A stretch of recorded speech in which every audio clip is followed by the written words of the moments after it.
And now my 3D printer is broken. Like, actually broken. Like, I cannot fix it broken. You see, what happened was, all I did was swap the pins on the fans, which made the fans work. But because I was messing around in this thing while it was switched on, which I never do, I think I might have shorted something out.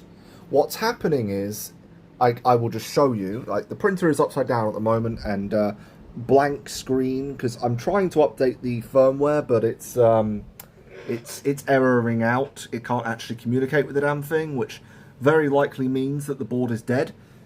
So what's happening is, if I unplug this, and I turn on the power, it will just show this screen forever. And this screen is the bootloader. The bootloader, much like in a computer, is a very basic piece of software that reads the actual operating system and loads it in. Sadly, this bootloader is crashing or erroring out. If it's crashing, it's possible that I could reburn the bootloader by buying an Arduino programmer to do that with.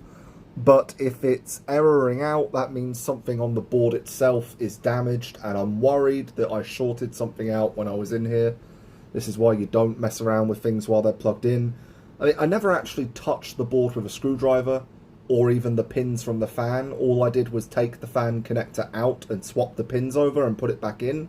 That shouldn't have broken anything, but for whatever reason, this board is no longer booting.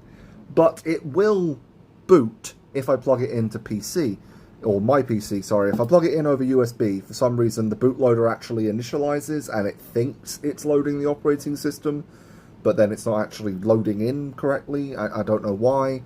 So at the moment I have a dead printer, which is going to cost about 70 British pounds to fix if I need a new board, or about 15 British pounds if I just need an Arduino programmer.